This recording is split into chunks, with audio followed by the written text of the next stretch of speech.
दोस्तों, आज की कहानी है गिद्ध और मैन ईटर की, जिसका लेखक है एम मर्विन स्मिथ।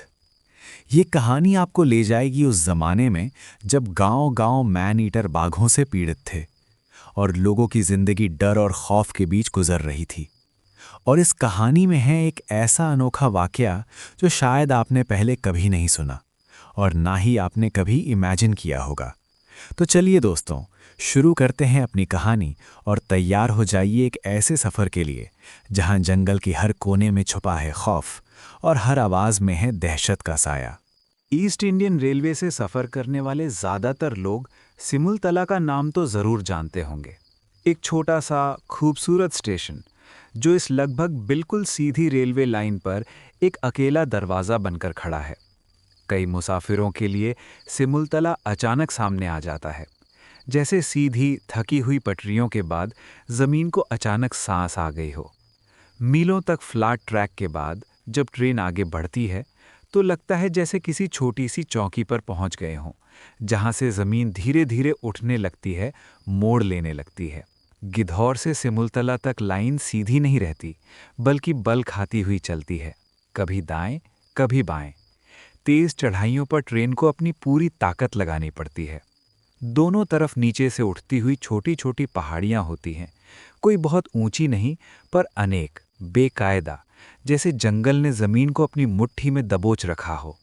इन पहाड़ियों पर पेड़ों और कांटेदार झाड़ियों के जंगल की चादर बिछी होती है, दूर से पतली सी पर असल में बिना टूटे फैली हुई। ये जंगल उत्तर और दक्षिण दोनों तरफ नज़र जहां तक जाए वहीं तक बहते चले जाते हैं। हरे और भूरे रंग का एक लंबा थका हुआ समुंदर। मुंगेर से लेकर हजारीबाग तक 200 मील से भी ज़्यादा ये जंगल का बेल्ट लगभग बिना टूटे चला जाता है। रेलवे को दोनों तरफ से घेर कर सफ़र करने वाले के दिल में एक अजीब सी वीरानी भर देता है। इतनी लंबी फैलाव के बावजूद इसकी चौड़ाई ज़्यादा नहीं, मुश्किल से 10 मील, जैसे खुले देश के बीच एक लंबी अंधेरी सुरंग हो जिसमें सिर्फ जंगल ही जंगल बसा हो। गिद्धौर और सिमुलतला के बीच का ये झाड़ीदार जंगल सिर्फ खाली ज़मीन नहीं है, ये बाघों से भरा हुआ है, और वो भी सबसे खतरनाक किस्म के, मैन ईटर बाघ। इस पतले से जंगल के टुकड़े में डर रोज़मर्रा की ज़िंदगी के साथ साथ चलता रहा है, क्योंकि पूरे हिंदुस्तान में इसी साइज़ के किसी और इलाके से ज़्यादा लोग यहीं बाघों के हाथों उठाए और खाए गए हैं। यहाँ की मिट्टी जैसे उन सब की यादें संभाले बैठी है, और इस जगह का नाम लेते ही सदियों से खतरे का एहसास जाग उठता है। मुगल बादशाह अकबर के ज़माने में भी ये इलाका पहले से बदनाम था। आईने अकबरी में लिखा मिलता है कि बादशाह के महसूल इकट्ठा करने वाले अफसर ज़मीन का टैक्स लेने नहीं जा सकते थे। इसलिए नहीं कि लोग मना करते थे, बल्कि इसलिए कि वो इस जंगल में कदम रखने से डरते थे, जहां मैन ईटर बाघ राज करते थे। ये बदनामी कभी खत्म नहीं हुई। सिर्फ पिछले 10 सालों में ही गिद्धौर और सिमुलतला के आसपास के इलाके में 300 से ज़्यादा लोग बाघ उठा ले गए, और हर गायब होती जिंदगी इस पतले जंगल की भयानकता की गवाह बनती रही। साउथ बिहार की घनी आबादी और खेतीबाड़ी से लगी हुई ये जंगल की पट्टी इंसानी जिंदगी के बिल्कुल पास चलती है, जैसे रहने वालों के कंधे से कंधा मिलाकर, पर फिर भी पूरी तरह जंगली और बेकाबू। गांव वालों के लिए ये जंगल सिर्फ दूर का मंजर नहीं, बल्कि रोज़ का मजबूरी भरा रास्ता है। हर दिन सुबह से ही मर्द और औरतें इस झाड़ीदार जंगल में घुसने पर मजबूर होते हैं, सिर्फ लकड़ी के लिए, सिर्फ चूल्हा जलाने के लिए। कांटों और झाड़ियों के बीच वो झुक झुक कर लकड़ी काटते हैं, गठरियाँ बांधते हैं, हाथ काम में लगे रहते हैं, दिमाग रोजी रोटी में। और उसी रोज़मर्रा के काम के बीच, उसी लापरवाही के पलों में, जब ध्यान खतरे पर नहीं होता, तब ये लोग बाघों के आसान शिकार बन जाते हैं। जो जंगल उनके घरों को आग देता है, वही जंगल उनसे जिंदगी छीन लेता है। पिछले साल ही कम से कम 38 लोग एक ही बाघ ने उठाकर खा लिए थे। एक ही जानवर जो पूरे इलाके पर जिंदा बद्दुआ की तरह लटका हुआ था। उसका खौफ धीरे धीरे नहीं, बल्कि तूफान की तरह फैला। हाल इतना बुरा हो गया कि लकड़ी काटने वाले अपना काम ही छोड़कर बैठ गए। जंगल के रास्ते सूने हो गए, झाड़ियों के ढेर वैसे ही पड़े रह गए। जब कोई जंगल जाने को तैयार ही नहीं तो लकड़ी कम पड़ने लगी और उसकी कीमत इस कदर बढ़ गई कि रोज़ की ज़रूरत भी बोझ बन गई। आखिर हार कर गांव वालों ने 300 रुपए इकट्ठा किए और इस मशहूर मैन ईटर बाघ को मारने के लिए इनाम रख दिया। उन्हें उम्मीद थी शायद पैसा वो कर दे जो हिम्मत नहीं कर पाई। इस बाघ के नाम के साथ अजीबो-गरीब कहानियां जुड़ती चली गईं। लोग कहते थे उसमें आम बाघों से कई गुना ज़्यादा ताकत है। वो सिर्फ बड़ा नहीं बल्कि हद से ज़्यादा बड़ा है। उसकी धारियां खूबसूरत भी हैं और दहशतनाक भी। उसका जिस्म लोगों की सोच में एक अजीब सी शान और खौफ का मिश्रण बन चुका था। गांव वालों का मानना था वो पागल हो चुका है। कमज़ोर दिमाग का पागल नहीं बल्कि खून और बर्बादी का पागल, क्योंकि वो ज़रूरत से ज़्यादा मारता था। पूरे पूरे रेवड़ में घुसकर 5-6 गाय भैंस एक साथ गिरा देता, बिना उन्हें खाए। जबकि आमतौर पर बाघ एक ही शिकार करता है, ज़्यादा से ज़्यादा 2, और उतना ही जितना उसे एक हफ्ते के लिए काफ़ी हो। बाघ को फर्क नहीं पड़ता अगर लाश सड़ भी जाए, क्योंकि वो अक्सर बदबू वाला गोश्त ही पसंद करता है और बार बार उसी शिकार पर लौट कर आता है। फिर भी आमतौर पर कोई शिकार हफ्ते भर नहीं टिकता, क्योंकि गिद्ध, सियार और कौवे इतनी जल्दी टूट पड़ते हैं कि पीछे सिर्फ हड्डियां बचती हैं। पर गिद्धौर का मैन ईटर बाघ जैसे भूख के लिए नहीं बल्कि शौक के लिए मारता था। एक दफा सिर्फ एक ही दोपहर में उसने एक छोटे जमींदार की 4 दूध देने वाली भैंसें मार दी। कीमती जानवर, रोज के काम आने वाले, पर उनकी लाशें वैसे ही छोड़ दी। इस बाघ के लिए सबसे पसंदीदा शिकार इंसान था और अपने शिकार तक पहुंचने के लिए वो मीलों तक पीछा करता था, चुपचाप, बिना थके, बिना रुके। जैसे एक बार निशान मिल जाए तो फासला उसके लिए कोई मायने ही ना रखता हो। गांव वालों के बीच उसका ये नाम सिर्फ अफवाह से पैदा नहीं हुआ था, बल्कि बार बार हुई मौतों ने सबको सिखा दिया था कि जब बाघ किसी आदमी को चुन लेता है तो बचने का मौका बहुत कम होता है।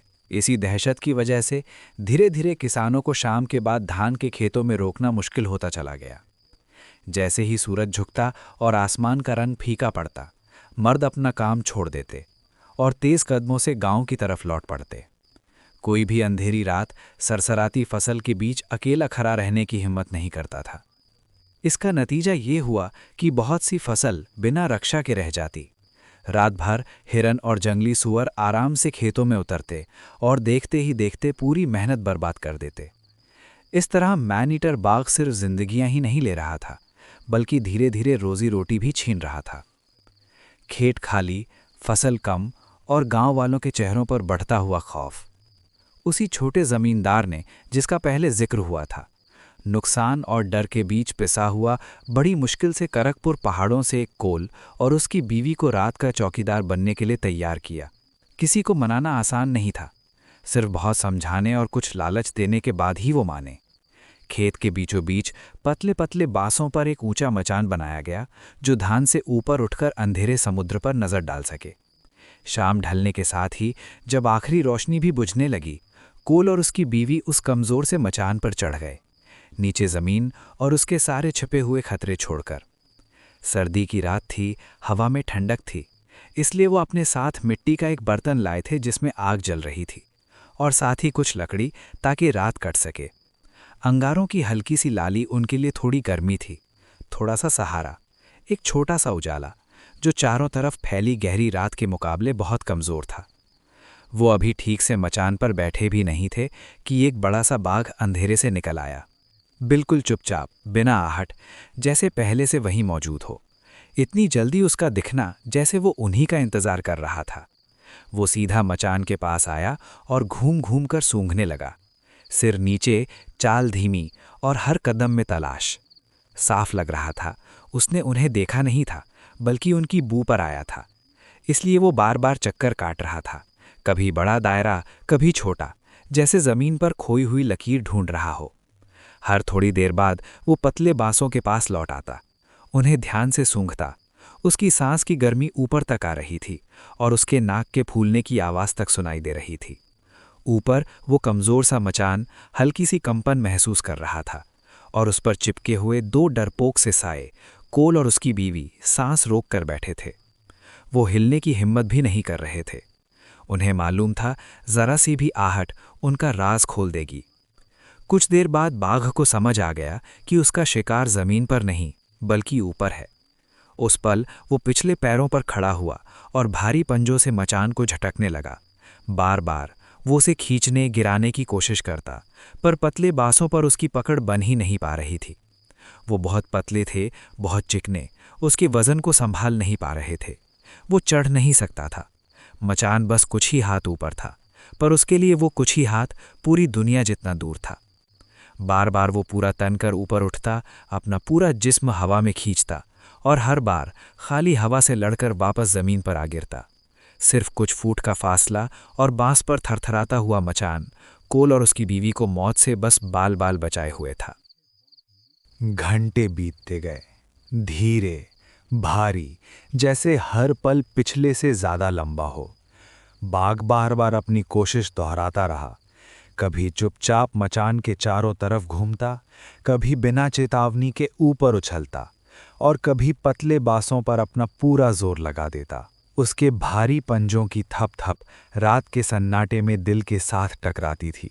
ऐसा लगता था जैसे उसके अंदर सब्र अब जवाब देने लगा है, बारी बारी से जग रहे हों।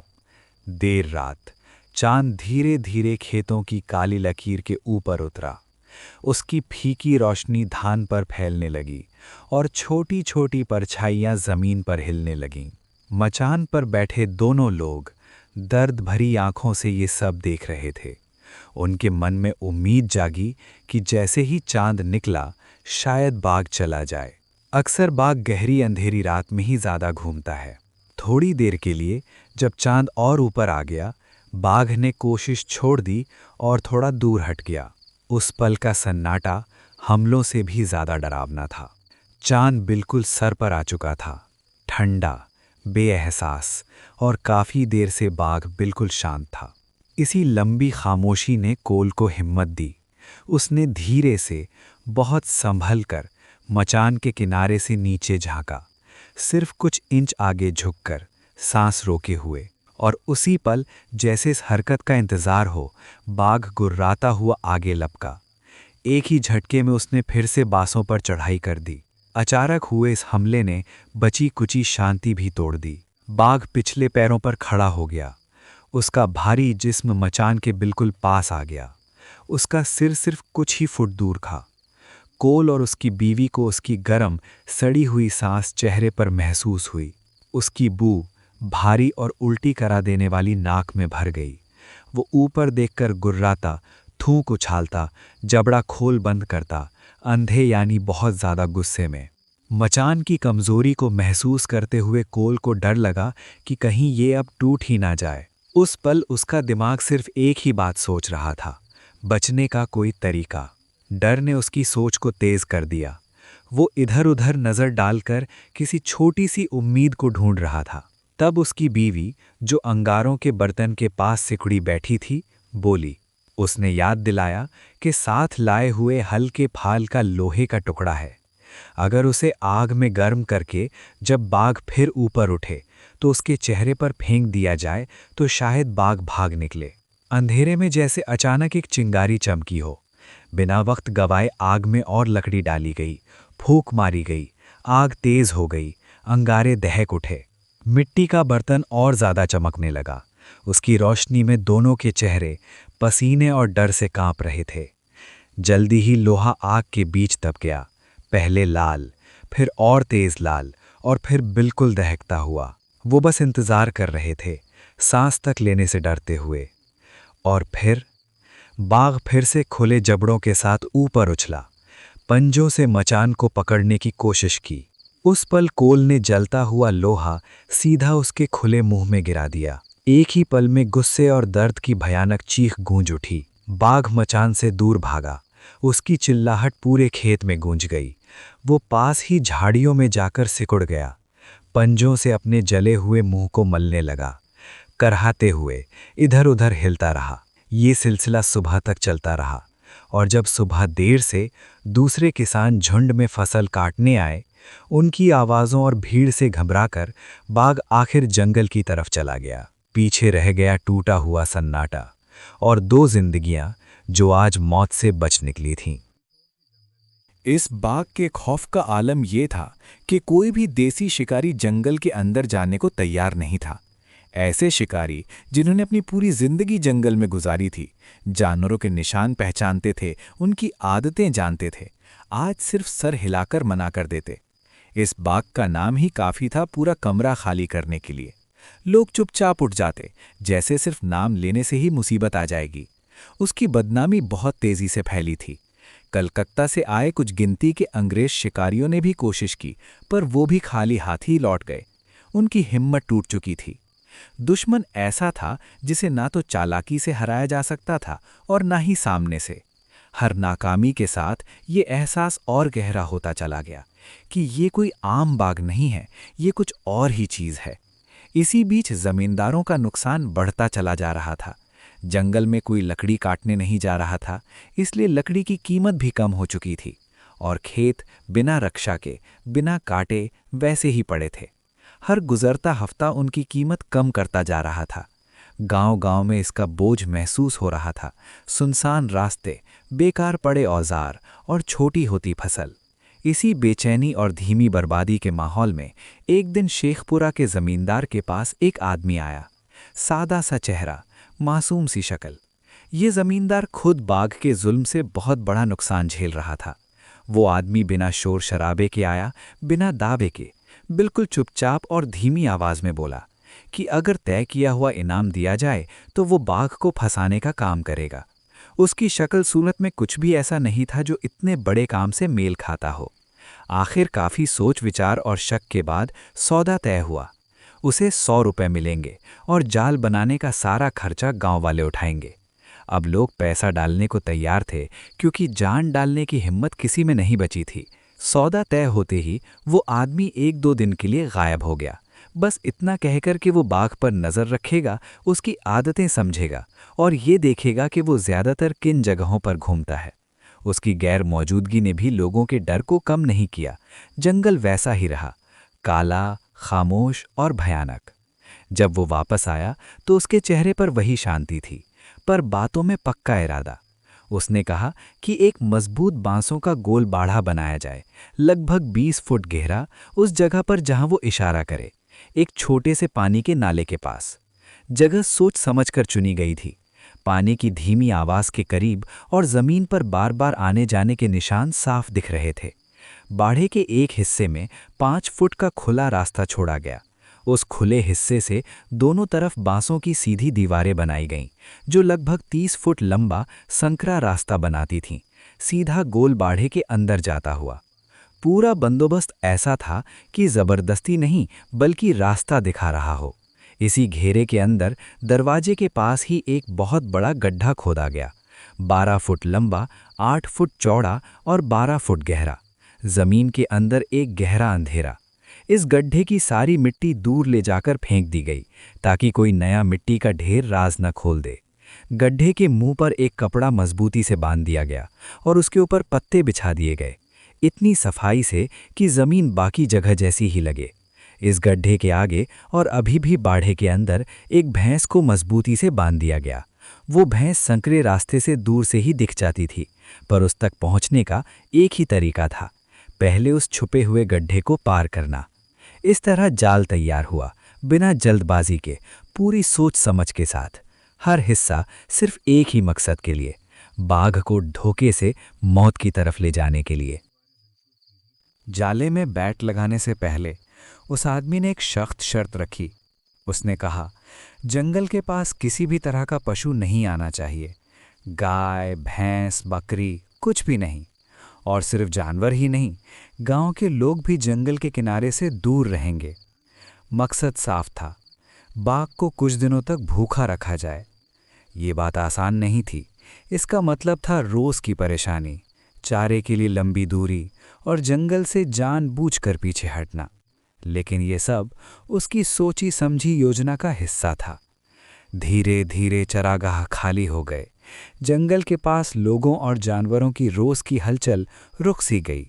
जैसे पूरा इलाका जानवरों और इंसानों से खाली कर दिया गया हो। जंगल को जानबूझकर भूखा छोड़ दिया गया। सिर्फ तब उसने जिंदा भैंस को जाल के अंदर बांधा। वो भैंस उस घेरे के बीच अकेली खड़ी थी, पूरे सूने इलाके में खाने का एक ही वादा। उसकी मौजूदगी ने जैसे सारी भूख को एक ही जगह पर जमा कर दिया। इसके बाद सब लोग वहां से हट गए। जाल नाले के पास पत्तों से ढका हुआ पूरी रात खामोशी में इंतजार करता रहा। सुबह हुई तो पता चला कि बाघ रात भर जाल के चक्कर काटता रहा था। मिट्टी पर उसके पदचिह्न साफ थे, गोल आधे गोल, बार बार वही रास्ता। उसने जाल को सूंघा, जगह को परखा, पर बांधे के अंदर नहीं गया। निशान कह रहे थे झिझक थी, बेचैनी थी, पर कदम पूरा नहीं उठा। लेकिन वो आदमी निराश नहीं हुआ। उसने उन निशानों को गौर से देखा और धीरे से बोला, अब मुझे यकीन हो गया है, ये वही बाघ है। वो आया है, भैंस को महसूस किया है, और अगर उसने कहीं और शिकार नहीं किया तो वो जरूर वापस आएगा। इसी यकीन के साथ वो चुपचाप इंतजार करता रहा। दूसरी रात भी गुजर गई, भारी और सांस रोके हुए। सुबह की पहली रोशनी के साथ ही गांव वाले दोबारा जाल की तरफ दौड़े। दिल में डर भी था और उम्मीद भी।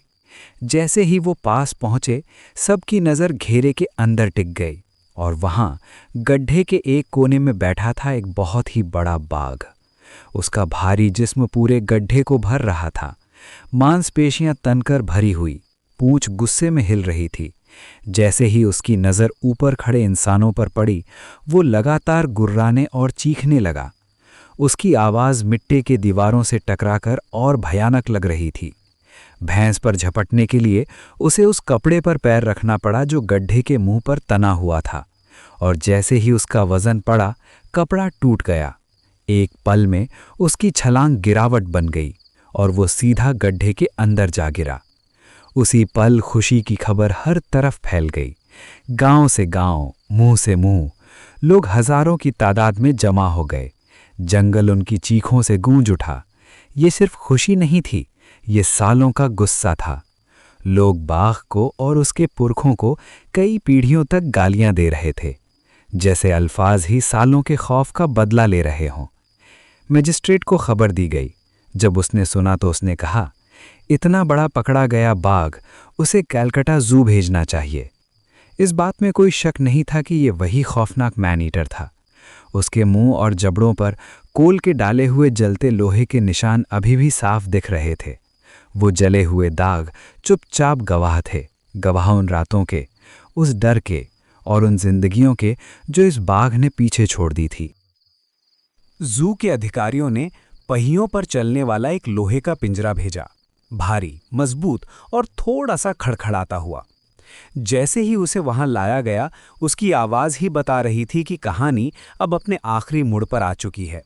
गोल बांधे के बाहर से गड्ढे के अंदर तक एक धीरे ढलन वाली राह काटी गई, एक ऐसी राह जिससे खुले मैदान और उस अंधेरे गड्ढे के बीच एक काबू में रखा हुआ रास्ता बन सके। इसी ढलान पर पिंजरे को धीरे धीरे नीचे उतारा गया। उसका दरवाज़ा गड्ढे की तरफ था। लोहे की सलाखें रोशनी में चमक रही थीं। हर कदम नाप तौल कर उठाया जा रहा था, हर रस्सी चेक की जा रही थी, हर हुक्म धीमी आवाज में दिया जा रहा था, जैसे जरा सी गलती सब कुछ बिगाड़ सकती हो। गड्ढे के पास पहुंचते ही पिंजरे का दरवाज़ा बंद कर दिया गया। अंदर मौजूद आदमी लोहे की सलाखों के बीच से काम करने लगे। बाहर से औजार पकड़ाए गए। धीरे धीरे मिट्टी हटाई गई। लोहे और जिंदा दहशत के बीच का फासला कम होता गया। जैसे ही आखिरी मिट्टी हटाई गई, बाघ पूरी ताकत से लोहे पर झपटा। एक भयानक धक्का, पूरी जगह गूंज उठी। वो गुर्राया, दहाड़ा, पिंजरे पर टूट पड़ा, लेकिन लोहा हिलता तक नहीं। उसकी सारी ताकत, सारी दीवानगी उस लोहे के सामने बेकार थी। जब सब तैयार हो गया और सब लोग हट गए, तो दरवाज़ा धीरे से ऊपर उठाया गया। लंबी भालें आगे बढ़ाई गईं, मारने के लिए नहीं, बस ढकेलने और रास्ता दिखाने के लिए। गुस्से और घबराहट में बाघ खुले दरवाजे की तरफ लपका। जैसे ही वो अंदर घुसा, दरवाज़ा जोर से गिरा दिया गया और इस तरह गिद्धौर का मशहूर मैन ईटर अब लोहे के पिंजरे में बंद हो चुका था। जो कभी जंगल का बादशाह था, अब कैदी बन चुका था। तुरंत ही सैकड़ों हाथ रस्सी पकड़ने के लिए आगे बढ़े।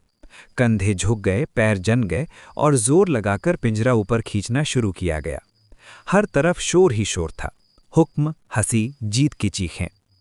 पिंजरे के अंदर बाघ की भारी सांस और बेचैन हरकतें सुनाई दे रही थीं। गांव की बुढ़ी औरतें, बच्चे सब झुंड बनाकर आ गए। जहां कभी डर था, वहां अब जिज्ञासा और सुकून था। लोग नीचे झुककर कंकड़ उठाते और पिंजरे की तरफ फेंकते। बच्चे चीख चीख कर कहते, अब आओ, अब हमें खाओ, तुम्हारी मूछें जला देंगे, पूंछ जला देंगे, डरपोक। ये ताने, ये मजाक पूरे रास्ते चलते रहे। पिंजरा आगे बढ़ता गया और लोगों का झुंड भी बढ़ता गया। जब गिद्धौर स्टेशन पहुंचा तो ऐसा लग रहा था जैसे पूरा इलाका ही साथ चल पड़ा हो। आखिरकार पिंजरा सुरक्षित तरीके से रेलगाड़ी में चढ़ा दिया गया और बाघ कलकत्ता की तरफ रवाना हो गया। आज भी अलीपुर जू जाने वाले लोग इस खौफनाक बाघ को देख सकते हैं। पिंजरे पर लगा छोटा सा बोर्ड उसकी पहचान बताता है। लेकिन अब वो जंगल का भटकता हुआ खौफ नहीं, बल्कि गिद्धौर के जंगलों की एक जिंदा याद है, जो अब लोहे के पीछे खड़ी है। और दोस्तों, ये कहानी हमें सिर्फ एक पुराने वाक़ये के बारे में नहीं बताती, बल्कि एक सबक भी देती है। आज के समय में भी अगर कभी कोई मैन ईटर बाघ या बाघिन गांव के आसपास दिखाई दे, तो ज़रूरी है कि वाइल्ड लाइफ डिपार्टमेंट और फॉरेस्ट ऑफिशियल्स उसे शिकार करने के बजाय सुरक्षित तरीके से कैप्चर करने की कोशिश करें, ताकि इंसान और जंगल दोनों की ज़िंदगी सुरक्षित रहे। और ऐसा ही आजकल किया भी जाता है।